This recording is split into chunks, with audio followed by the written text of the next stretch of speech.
Hello everyone, this is Swati Singh. Welcome to Shri ji classes. हम लोगों ने states of matter almost finish कर लिया था। आज लास्ट क्लास है। इसमें हम लिक्विड समझेंगे। फिर लिक्विड की जो फिजिकल स्टेट है, जैसे वेपर प्रेशर है, सरफेस टेंशन है, विस्कोसिटी है, तीनों समझ लेंगे आज और चैप्टर को फिनिश कर देंगे। स्टार्ट करते हैं। आज हम लिक्विड समझेंगे। लिक्विड में क्या है? लिक्विड सबसे पहले कुछ फिजिकल प्रॉपर्टीज हमें आती हैं, कुछ फिजिकल प्रॉपर्टीज हम यहाँ पढ़ेंगे। ठीक है, तो लिक्विड के बारे में एक चीज कही गई है, वो क्या है? पहला हम हेडिंग डालते हैं लिक्विड। लिक्विड के बारे में पहली चीज हम ये समझेंगे कि दे जो molecules of liquid are closer than molecules of gases. जो मॉलिक्यूल्स ऑफ लिक्विड के मॉलिक्यूल हैं वो पास पास होंगे कंपेयर टू गैस। गैस के दूर दूर होंगे। ठीक है, तो हम सारी प्रॉपर्टीज लिख लेते हैं क्योंकि ज्यादातर ये वाली प्रॉपर्टी आपको पता होंगी। जो next physical property that is vapour pressure, surface tension and viscosity, वो हम लोग करेंगे इसको समझने के बाद। तो हम लोग पॉइंट्स लिख लेते हैं सारे, लिक्विड समझने में दिक्कत नहीं होगी। तो फर्स्ट पॉइंट क्या है?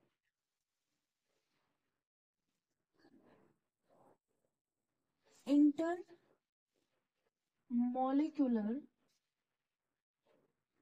Forces are strong. किसमें? लिक्विड में। ठीक है, इंटरमोलिकुलर फोर्सेस स्ट्रॉन्ग होते हैं। सेकंड पॉइंट, पॉइंट बना के नहीं लिखो, ऐसे लिख लो क्योंकि सारी चीजें तो आपको पता ही है ना, बस एक रिवीजन है। तो इंटरमोलिकुलर फोर्सेस आर स्ट्रॉन्ग होंगे। किससे? गैसियस से। Molecules are very close to each other. Molecules are closer. ठीक है, मॉलिक्यूल पास पास होंगे। ठीक है, थर्ड हम इसके बारे में और क्या जानते हैं? मॉलिक्यूल्स आर क्लोजर और लिटिल स्पेस बिटवीन देम, ऐसे कुछ भी लिख सकते हैं। ठीक है, क्लोजर होते हैं, ये पता है। थर्ड प्रॉपर्टी है liquid are denser than, liquid are denser. किससे डेंसर होंगे? मतलब यही कि मॉलिक्यूल्स पास पास होंगे, तो डेंसर देन गैसेस। ठीक है, तो अलग भी लिख सकते हैं, एक साथ भी लिखते हैं। मॉलिक्यूल, नेक्स्ट है molecule held, molecules held together by attract intermolecular attractive force या attractive forces। ठीक है, जैसे गैस के बारे में जनरली क्या मान लिया गया था कि उनके बीच में इंटरमोलिकुलर अट्रैक्शन नेग्लेजिबल है, उनके बीच में स्पेस बहुत ज्यादा है, ये सब चीजें मान ली गई थी। वैसे ये लिक्विड के बारे में चीजें पहले से हम लोगों को पता है। ठीक है, attractive molecule held together by attractive intermolecular forces. ठीक है, यहाँ पे इंटर मॉलिक्यूलर लिख सकते हैं।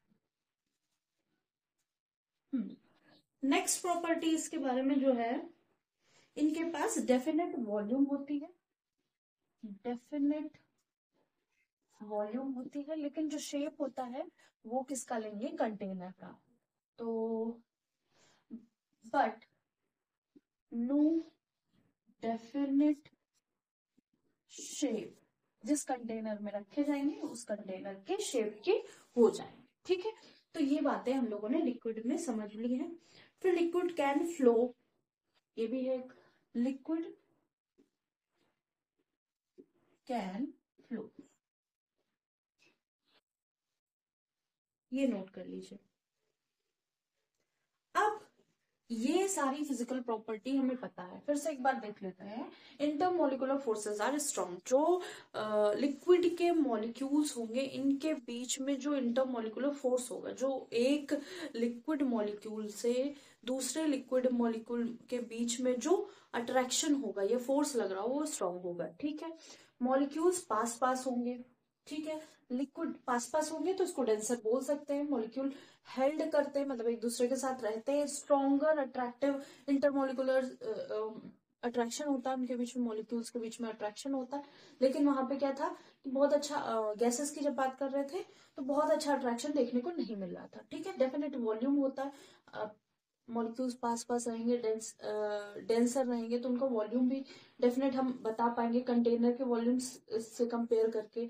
या कंटेनर का वॉल्यूम नहीं माना जाएगा, जैसे गैस में हम कंटेनर का वॉल्यूम ही मान ले रहे थे, क्योंकि गैस क्या थी, पूरे कमरे में या पूरे कंटेनर के अंदर फैल जा रही थी।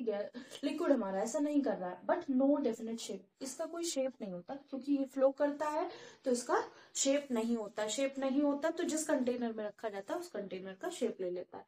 तो होप सो ये नोट हो गया होगा। अब हम नेक्स्ट जो फ्यू प्रॉपर्टी है, some other physical properties of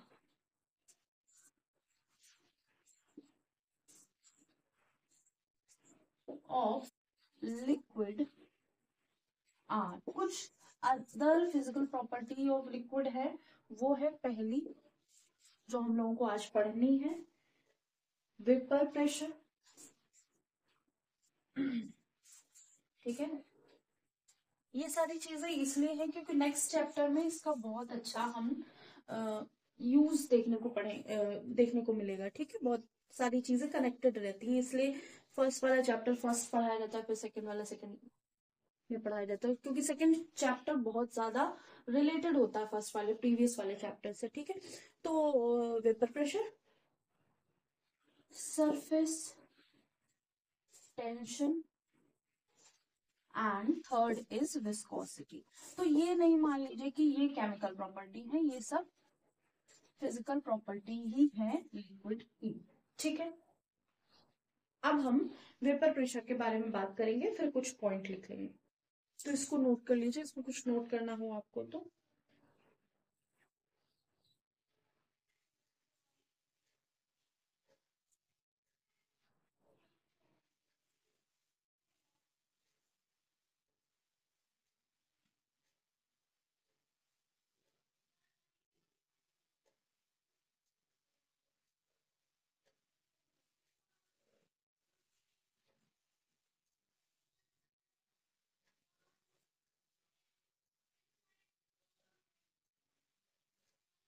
तो होप सो नोट हो गया होगा, इसको रब करते हैं।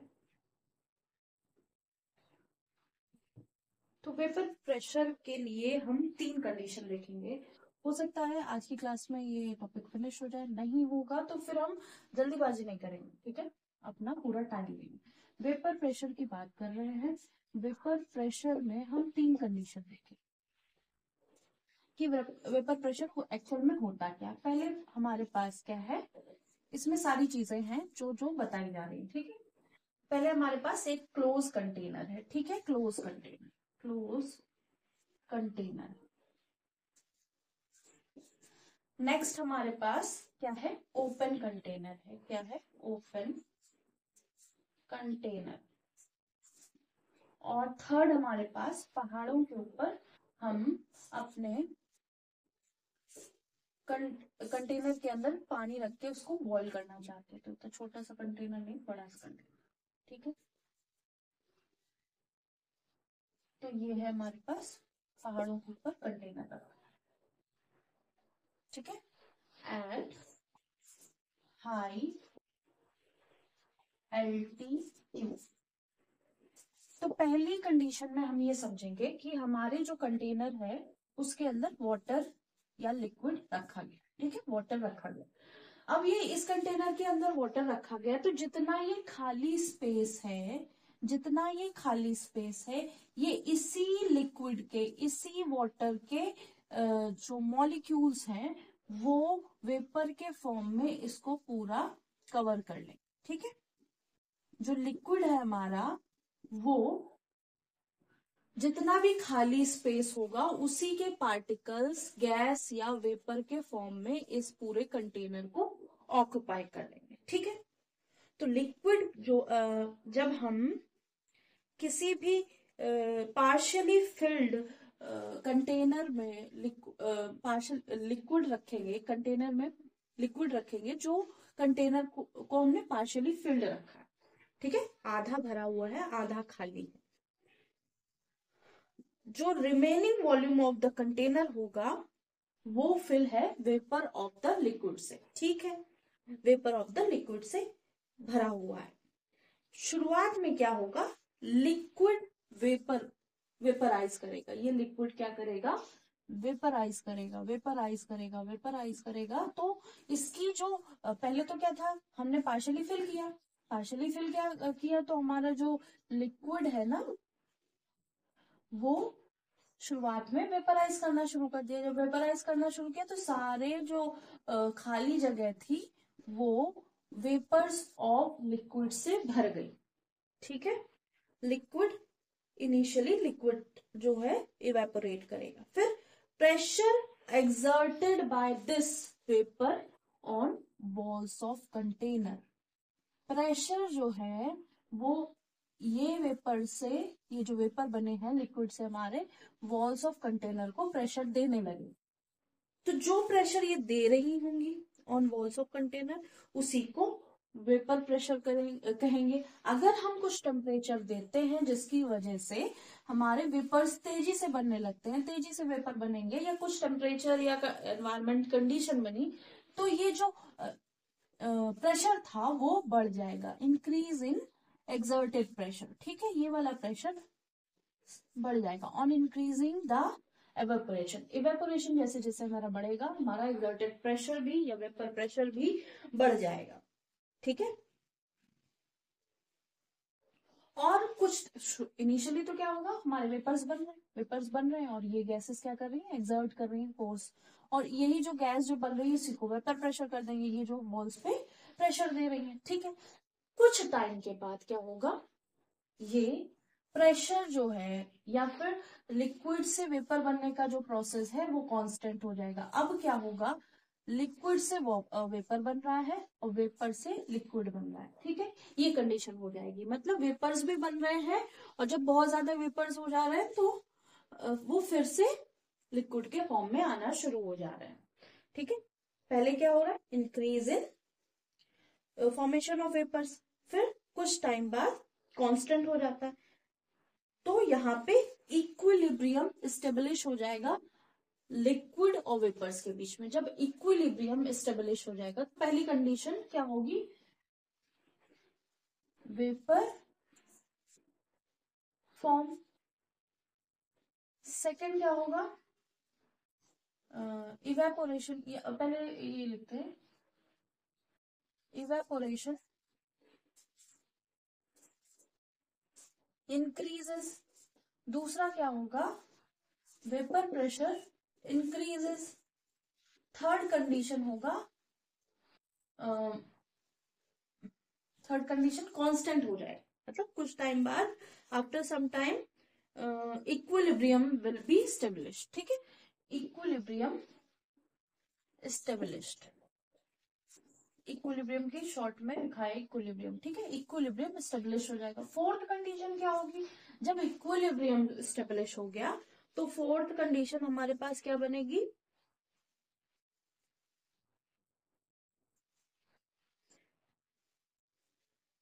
कि जो इक्विलिब्रियम में क्या होता है, ये वाला लिक्विड वाला उसी टाइम पे गैस बन रहा होगा और गैस उसी टाइम पे उसी अमाउंट में लिक्विड बना रही होगी। ठीक है, जितने अमाउंट में हमारा लिक्विड गैस के फॉर्म में जा रहा होगा उतने ही अमाउंट में गैस लिक्विड के फॉर्म में आ रही होगी। इक्विलिब्रियम स्टेबलिश हो गया।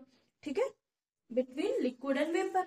इक्विलिब्रियम किसके बीच में स्टेबलिश होगा, लिक्विड और वेपर के बीच में। ठीक है, और यही वेपर क्या कर रहे हैं, वेपर प्रेशर एक्सर्ट कर रहे हैं। तो यहाँ पे पहले ज्यादा होगा, बढ़ रहा होगा धीरे धीरे, यहाँ कांस्टेंट वेपर प्रेशर हो जाएगा। ठीक है, तो यहाँ फोर्थ कंडीशन लिखेंगे, ऑलमोस्ट कांस्टेंट वेपर प्रेशर हो जाएगा। ठीक है, अब क्या है, वेपर प्रेशर इस स्टेज पे जो होगा उसको क्या नाम रख देंगे, इक्विलिब्रियम वेपर प्रेशर। ठीक है, इक्विलिब्रियम वेपर प्रेशर और सैचुरेटेड वेपर प्रेशर। तो ये जो कांस्टेंट इक्विलिब्रियम स्टेब्लिश हुआ है, लिक्विड और वेपर में इक्विलिब्रियम स्टेब्लिश हुआ है, वहां पे कांस्टेंट वेपर प्रेशर होगा। इसी को क्या कहेंगे, इक्विलिब्रियम वेपर प्रेशर और सैचुरेटेड वेपर प्रेशर, तो कुछ भी पूछ सकते हैं। तो वेपर प्रेशर एक्चुअल में क्या है कि जो हमारा पार्शियली फिल्ड क्लोज्ड कंटेनर है वहां से वेपर्स लिक्विड जो है इवेपोरेट कर रहा है। इवेपोरेट कर रहा है तो पहले इवेपोरेशन इंक्रीज करेगा, तो वेपर प्रेशर बढ़ेगा, धीरे धीरे बढ़ता चला है। जितने भी वेपर है वॉल्स पे अपना अपना प्रेशर देने लगेंगे, ठीक है। फिर एक टाइम ऐसा आएगा कि इक्विलिब्रियम एस्टेब्लिश होगा, जितना हमारा लिक्विड इवेपोरेट हो रहा है उतना ही इवेपोरेटेड लिक्विड या वेपर्स जो है लिक्विड के फॉर्म में आ रहे हैं, ठीक है। तो यहाँ पे लिक्विड से वेपर, वेपर से लिक्विड, इक्विलिब्रियम एस्टेब्लिश हो जाएगा। तब क्या होगा, हमारा वेपर प्रेशर कांस्टेंट हो जाएगा। जब कांस्टेंट हो जाएगा वेपर प्रेशर तो इक्विलिब्रियम वेपर प्रेशर, और या फिर उसको हम कहेंगे इक्विलिब्रियम वेपर प्रेशर, या फिर हम उसको कहेंगे सैचुरेटेड वेपर प्रेशर, ठीक है। सेकेंड कंडीशन क्या हो गई, अगर हमने लिक्विड को ओपन कंटेनर में, ये पहली होगी, ठीक है। सेकेंड, अगर हम लिक्विड को अपने ओपन कंटेनर में रखते हैं और इसको हीट देते हैं, अगर हमने लिक्विड को ओपन कंटेनर में रखा और इसको हीट देनी शुरू करी तो हमारा लिक्विड जो है इवेपोरेशन स्टार्ट करे। हीट हम यहाँ पे भी दे रहे थे, लेकिन इवेपोरेशन जो है सारे टेम्परेचर पे हो सकता है, 0 पे भी, 100 पे भी, 50 पे भी, 20 पे, 25 पे इवेपोरेशन हर स्टेज पे, हर टेम्परेचर पे पॉसिबल है। लेकिन अगर हम बॉईल करना चाहते हैं या हीट करना चाहते हैं या फिर एक स्टेज से दूसरे स्टेज पे पहुंचाना चाहते हैं लिक्विड की, तो हमें हीट देनी पड़ेगी और कुछ ना कुछ हीट कहीं ना कहीं से मिल रही होगी। तो हम यहाँ पे ओपन कंटेनर में क्या कर रहे हैं, हीट दे रहे हैं, ठीक है। लिक्विड को हीट दे रहे हैं, लिक्विड क्या कर रहा है, वेपराइज कर रहा है फ्रॉम सरफेस, सरफेस से। तो सरफेस वाले पहले उड़ के जाएंगे, फिर उसके नीचे वाली जो सरफेस होगी वो उड़ के जाएगी, फिर उसके नीचे वाले सरफेस उड़ के जाएंगे। तो वेपर्स उड़ के जा रहे हैं, हमने हीट दे रखी। और जब एक ऐसा टेम्परेचर आएगा जो ये वाला प्रेशर और एक्सटर्नल प्रेशर होगा कुछ, एक्सटर्नल प्रेशर, एक्सटर्नल प्रेशर जो होगा हमारे एनवायरनमेंट का होगा, एटमॉस्फेरिक प्रेशर होगा। और ये जो है, जो हमारे कंटेनर के अंदर का प्रेशर है, ये दोनों प्रेशर अगर क्या हो जाएंगे, इक्वल हो जाएंगे, मतलब कि temperature at which vapor pressure of the open container is equal to vapor pressure of external pressure, तब क्या होगा, तब क्या होगा, वेपराइजेशन अकर होगा through out the bulk of the liquid. तो वेपराइजेशन मतलब ऐसा है ना, पहले सरफेस से वेपोरेशन हो रहा होगा, जब हमने और हीट देने पड़ी तो सारे जितना भी हमारा लिक्विड है उससे वेपराइजेशन स्टार्ट हो जाएगा, ठीक है। तो अब जो कंडीशन बन रही होगी, जो टेम्परेचर होगा, लिक्विड वेपर्स एक्सपेंड करेंगे फ्रीली इन एटमॉस्फेयर, ठीक है। एटमॉस्फेयर में फ्रीली जा रहे हैं, और ये इंटरनल प्रेशर और एक्सटर्नल प्रेशर जिस टेम्परेचर पे इक्वल हो जाएगा उसी टेम्परेचर को बॉइलिंग टेम्परेचर बोल देंगे, ठीक है। उसी टेम्परेचर को बॉइलिंग, या जो कंडीशन होगी वेपराइजेशन की यहाँ पे वो बॉइलिंग होगी, और जो टेम्परेचर होगा वो बॉइलिंग टेम्परेचर, ठीक है। अगर अगर वन एटमॉस्फेरिक, वन, इफ, पहली कंडीशन, इफ वन एटमॉस्फेयर पे, एटमॉस्फेरिक प्रेशर पे बॉइलिंग हो रही है, ठीक है। अगर वन एटमॉस्फेरिक प्रेशर पे बॉइलिंग हो रही है, बॉइलिंग टेम्परेचर है, तो उसको normal boiling, if one atmospheric pressure, temperature होगा, जो भी टेम्परेचर होगा उसको नॉर्मल बॉइलिंग टेम्परेचर कहेंगे, ठीक है। नॉर्मल बॉइलिंग टेम्परेचर कहेंगे, ठीक है, या नॉर्मल बॉइलिंग पॉइंट कह देंगे, नॉर्मल बॉइलिंग पॉइंट भी लिख सकते हैं, ठीक है। और अगर 1 बार होगा एटमॉस्फेरिक प्रेशर, 1 बार वन बार प्रेशर होगा, तो टेम्परेचर को क्या कहेंगे, standard boiling, standard boiling point. ठीक है, तो ये दोनों चीजें समझने की बात है कि पहली चीज हमारा इवेपोरेशन हर स्टेज पे हो रहा है। फिर क्या है, हमने हीट देनी शुरू करी, वेपर्स बनना शुरू हुआ। पहले सरफेस से ही जा रहे थे, जब हमने हीट देनी शुरू करी तो पूरे बल्क से फ्रीली वेपराइजेशन हो रहा है, फ्रीली वेपराइजेशन हो रहा है।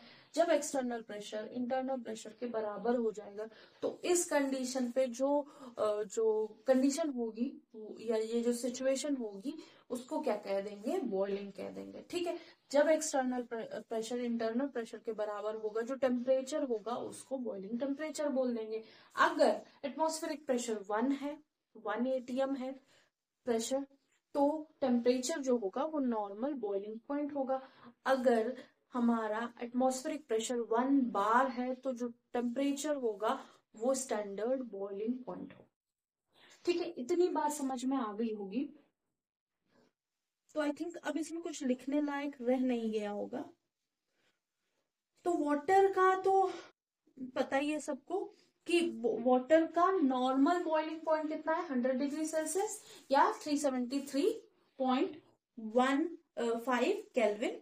और जो स्टैंडर्ड बॉइलिंग पॉइंट है वो 99.6 है वाटर का। ठीक है, स्टैंडर्ड बॉइलिंग पॉइंट वाटर का 99.6 डिग्री सेल्सियस है। और अगर केल्विन की बात करी जाए तो 372.6 केल्विन है। ठीक है, तो ये चीजें ध्यान रखने लायक है।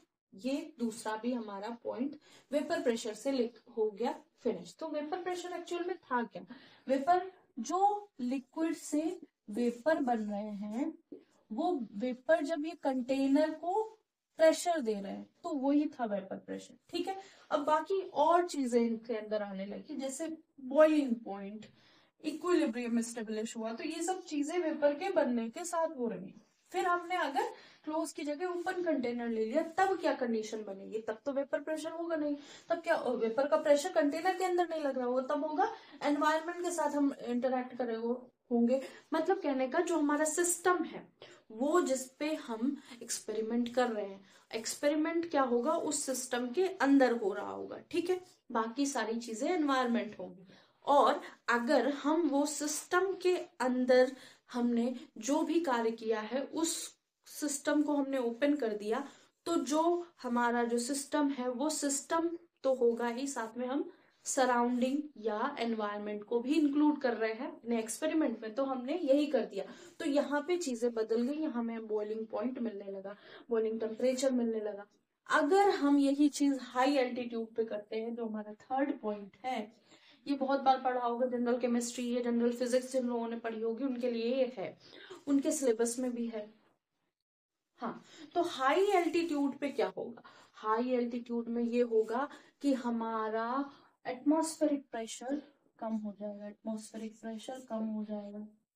जब एटमॉस्फेरिक प्रेशर ही कम हो गया तो हमारा जो लिक्विड है ना, वो हमने लिक्विड लिया, ओपन या क्लोज कंटेनर कोई भी लिया, ठीक है, तो एटमॉस्फेरिक प्रेशर हाई एल्टीट्यूड पे लो होगा तो बॉइलिंग पॉइंट भी कम हो जाएगा। ठीक है, तो एट हाई एल्टीट्यूड क्या होगा, एटमॉस्फेरिक प्रेशर इज लो, तो लिक्विड एट हाई एल्टीट्यूड में क्या होगा, boils at low temperature, liquid जो है लो टेम्परेचर पे बॉइल करेगा as compared to sea level. तो ये दोनों एक्सपेरिमेंट हमारे सी लेवल पे हो रहे थे, प्लेन में हो रहे थे, और ये पहाड़ों के ऊपर किया गया। तो हमें पता चला कि 100 से नीचे ही बॉइल कर जा रहा है हमारा लिक्विड। ठीक है, वाटर की जनरली बात हो रही है। तो जनरली वाटर जो है हिल्स पे लो टेम्परेचर पे बॉइल किया जाता है, और हम लोग प्रेशर कुकर यूज करते हैं खाना पकाने के लिए। इसीलिए जल्दी खाना वहां बनाना हो तो प्रेशर कुकर यूज ही करना पड़ेगा। और क्योंकि पानी तो हमारा पहले ही बॉईल हो जाएगा, जब पानी पहले ही बॉईल हो गया, एटमॉस्फेरिक प्रेशर कम हो गया, तो खाना बन ही नहीं पाएगा उस टेम्परेचर पे, तो हमें और हीट देनी पड़ेगी। इसलिए टेम्परेचर मेंटेन किया जाता है प्रेशर कुकर रख के, कि प्रेशर बढ़ेगा प्रेशर कुकर के अंदर तो टेम्परेचर भी बढ़ेगा। जब टेम्परेचर कुकर के अंदर का बढ़ेगा, boiling point of temperature, boiling point of liquid भी हमारा बढ़ेगा। हम थोड़ी सी इम्प्योरिटीज मिला लेते हैं, जैसे कुकिंग करते हैं तो उसमें नमक मिलाते हैं, तो वो उसका बेसिक रीजन यही है। नहीं तो सादा खाना भी बहुत खराब नहीं लगता है, ठीक है, बिना नमक बिना चीनी का खाना भी बहुत खराब नहीं होता है। लेकिन उसको बेसिकली गर्म करने के जब भी हम बेसिकली अच्छे से पकाने के लिए नमक मिक्स करते हैं, ठीक है। तो टेम्परेचर बढ़ाते हैं जिसकी वजह से हमारा जो लिक्विड है वो इम्प्योर फॉर्म में होता है, और हीट लेता है और हीट लेता है, तो खाना अच्छे से पकता है।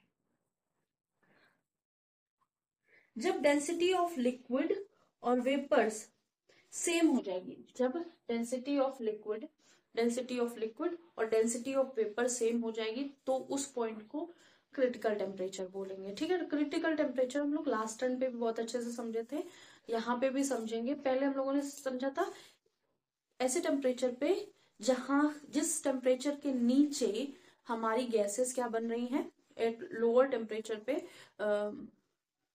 हाँ, तो जिस टेम्परेचर या प्रेशर लो के जिस टेम्परेचर से नीचे लिक्विड फाई हो रही थी हमारी गैसेस, वो क्या था, क्रिटिकल टेम्परेचर। उसी टेम्परेचर के ऊपर हमारी गैसेस गैसेस फॉर्म में थी, तो वहां पे वो परिभाषा थी। यहाँ क्या परिभाषा है लिक्विड में, कि जब pressure density of liquid is equal to density of vapour, तो वहां यहाँ पे लिक्विड के लिए वो क्रिटिकल टेम्परेचर कहलाएगा, ठीक है। तो ये हो गया वेपर प्रेशर फिनिश। अब इसमें कुछ लिखना हो तो आई थिंक ऐसा कुछ लिखना नहीं होगा, जो भी चीजें हैं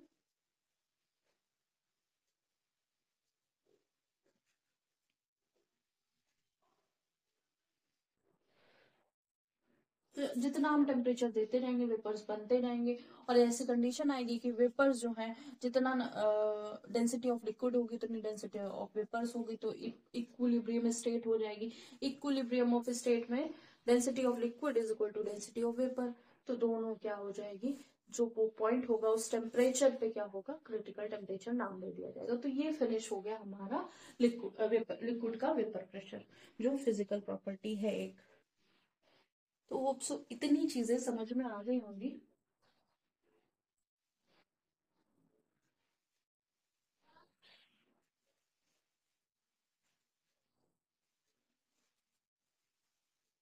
तो एक बार लिक्विड की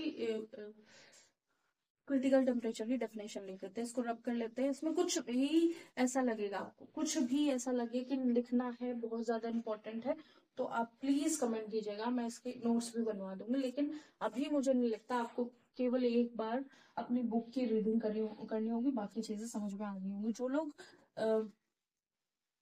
कॉम्पिटिटिव एग्जाम जैसे टीजीटी पीजीटी वगैरह के दे रहे हैं, उनके लिए तो बहुत बढ़िया, सारे कॉन्सेप्ट क्लियर हो गए होंगे।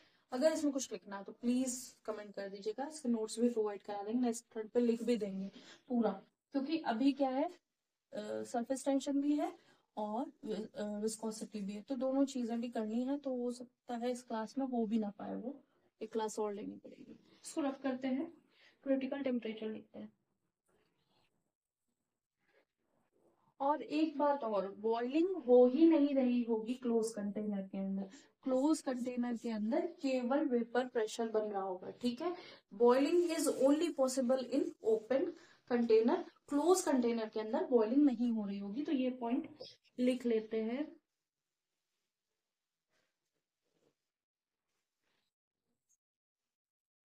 Boiling does not occur when liquid is heated in closed container.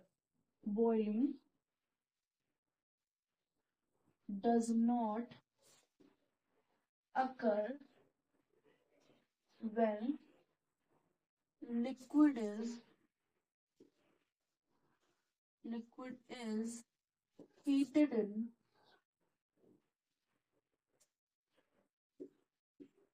closed container, ठीक है। तो बॉइलिंग होगी ही नहीं, केवल क्या बन रहे होंगे, वेपर प्रेशर बन रहा हो, ठीक है। क्या बात करनी थी, क्रिटिकल टेम्परेचर। गैसेस स्टेट में हमने क्या बात करी थी, क्रिटिकल टेम्परेचर ऐसा टेम्परेचर था जिस टेम्परेचर के ऊपर गैस हमारी गैसेस स्टेट में थी, उस टेम्परेचर और उस टेम्परेचर के नीचे हमारी गैस जो है लिक्विफाई होना शुरू, उस टेम्परेचर पे हमारी गैस लिक्विफाई होना शुरू हो गई थी और नीचे पे आने पर लिक्विड स्टेट पे पहुंच गई। ठीक है, अब यहाँ क्या है, जब लिक्विड की बात करते हैं, लिक्विड में क्या है, जो डेंसिटी होगी लिक्विड, तो ये लिख लेते हैं, when density of liquid and vapours becomes same या equal, when density of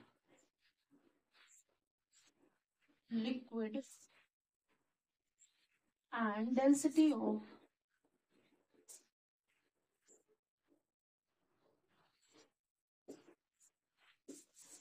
vapors are same और इक्वल, सेम होंगे या सिमिलर होंगे या इक्वल होंगे,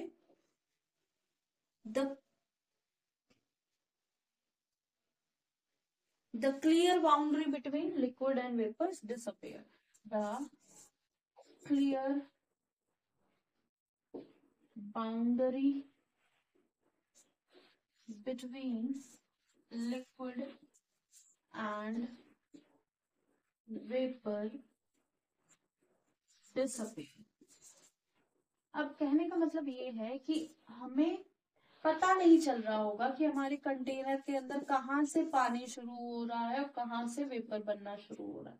हमें दिख तो रहा है कि ये पानी है, ये गैसेस स्टेट, लेकिन जो बाउंड्री है वो बाउंड्री हम नहीं पहचान पा रहे हैं। ठीक है, तो boundary between liquid and vapor disappear and this temperature is called critical temperature, or this temperature is called, and this, और इस ये जो टेम्परेचर पे ये जो कंडीशन बनेगी, this temperature is called critical temperature, इसको नाम दे देंगे क्रिटिकल टेम्परेचर। तो होप सो ये अब पूरा वेपर प्रेशर समझ में आ गया होगा। 12th क्लास में इसका और थोड़ा सा पोर्शन है, वो भी समझेंगे, भी क्लास के हिसाब से कर रहे हैं तो कोई बात नहीं, लेकिन अगर जब हम पूरा चैप्टर लेंगे, अभी तो 11-12 का चल रहा है, 11-12 का जिस दिन खत्म हो जाएगा उस दिन एक एक चैप्टर लेंगे हम, ऐसा नहीं करेंगे कि 11th का अलग 12th का अलग, जिस दिन से ही खत्म हो जाएगा पहले तो हम लोग क्या करेंगे, ये सारे चैप्टर फिनिश करेंगे 11th के 12th के। फिनिश करने के बाद हम लोग जो क्वेश्चन वाली सीरीज है वो क्वेश्चन वाली सीरीज चलती रहेगी, उसको हम लोग डिस्टर्ब नहीं करेंगे। 11-12 वाले में की जगह 2 या 3 क्लासेस जो भी हो रही हैं उनमें क्या करेंगे हम लोग, पूरा चैप्टर, जैसे थर्मोडायनेमिक्स है तो 0 से लेकर मास्टर्स लेवल तक, और अगर जैसे कोई भी चैप्टर है, केमिकल बॉन्डिंग है तो 0 से लेकर मास्टर्स तक पूरा पढ़ेंगे, जिनको जो जरूरत है। जैसे आपको हाई स्कूल का है तो आप उतना ही पढ़िए तो उसमें हम अलग से भी वो बना देंगे, लेकिन वो सारा पूरा जो बैच होगा, एक एक चैप्टर होगा, उसका अलग नाम होगा, 0 से हायर लेवल उसमें लिखा होगा और वो सीरीज ही अलग होगी। तो उसमें सारी चीजें फ्री ऑफ कॉस्ट होंगी। ऐसा नहीं कि बैच बना दिया और कुछ पेमेंट का सिस्टम कर दिया, ऐसा नहीं, सारी चीजें फ्री ऑफ कॉस्ट होगी। और किसी को अगर हैंड रिटन नोट चाहिए तो आप हमें कमेंट कर सकते हैं। आज के लिए इतना ही। हम लोग सरफेस टेंशन और विस्कोसिटी नेक्स्ट टर्न पे करेंगे, और इसमें अगर कुछ और लिखने का रह जाएगा तो वो भी 1-2 लाइन लिखवा देंगे, क्योंकि ऐसा कुछ है नहीं लिखने के लिए।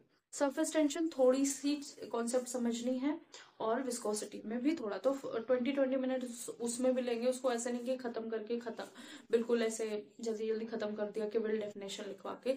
तो डेफिनेशन के साथ साथ चीजें एक बार व्यू में आनी चाहिए, इमेजिनरी कंडीशन आपके दिमाग में बननी चाहिए, तभी चीजें समझ में आएंगी।